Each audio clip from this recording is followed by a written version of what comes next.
Hello, I'm Penny Lazarus. I am a piano teacher and I study voice. And my selection of a poem for this year's virtual favorite poem project that is always organized annually by Debbie Szabo is a poem by Eleanor Wiley called Velvet Shoes. A little bit of backstory as to why I chose this poem is this year in my piano studio, I've been encouraging all of my students to study compositions by women, underrepresented women in our work. And because I was doing that in the piano studio, I figured I might as well do that in my own piano work and in my vocal studies. And so I ordered a book called Women Composers, A Heritage of Song for Low Voice, because I'm a mezzo/alto one, along with Debbie in the Newburyport Choral Society. And in that collection, I discovered a composer who I've just fallen in love with, Mary Howe.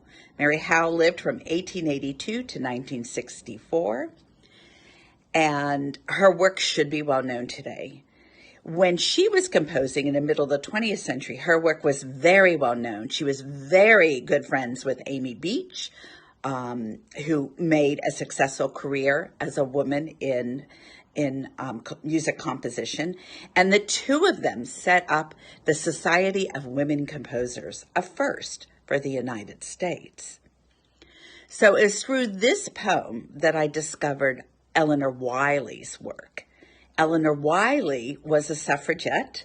She grew up in Washington, D.C. Her father and grandfather were both politicians. Even though she started to publish poetry in 1921, she lived a very free life of sexual mores for the time. She had several marriages and affairs. She lived in Europe. She lived in London, back into the United States.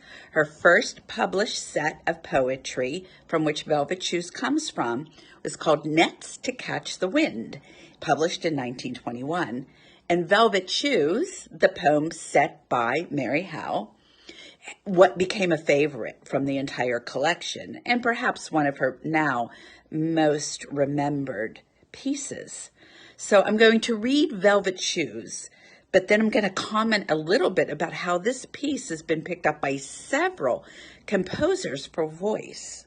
So it has this continued life in history if we're looking at underrepresented composers. Velvet Shoes. Let us walk in the white snow in a soundless space, with footsteps quiet and slow, at a tranquil pace, under veils of white lace. I shall go shod in silk and you in wool, white as a white cow's milk, more beautiful than the breast of a gull. We shall walk through the still town in a windless peace. We shall step upon white down, under silver fleece, upon softer than these. We shall walk in velvet shoes wherever we go. Silence will fall like dews on white silence below. We shall walk in the snow. So Mary Howe was not the first composer to find Eleanor Wiley's words. It was, as far as I know, Randall Thompson who set this poem, Velvet Shoes, in 1938. But when Randall Thompson did so, and you can look this up online, and it's probably the most famous rendition of this poem in song, he set it as a wedding march, and you could recognize the rhythms of both Mendelssohn's Wedding March and the Wedding March by Wagner in his opera Lohengrin. It has that same da-da-da-da-da Wedding March rhythm. And in fact, at the end of Randall Thompson's version of Velvet Shoes, in the piano part or choral part, he quotes a bit of the Wedding March from these composers. When Mary Howe set this poetry 10 years later in 1948, in the middle of women composers trying to get to be recognized for their professional work, she doesn't choose the wedding theme at all. And in fact, she emphasizes the walking in the woods rather than the idea of a couple to be married. And in order to represent the footsteps of walking in white snow, she uses alternating time signatures of 5/8, 4/8, 3/8, and 2/8. So, and it's really remarkable for that. And it's a very beautiful song that should be produced much more often. So I don't know the entire history of all the composers who have set this poem to music, but I did discover yet another one, and that's because I continued to study composers of color who are underrepresented in all of our music work. And in a anthology of Black composers, I stumbled upon the same poem by Hal Smith in 1955.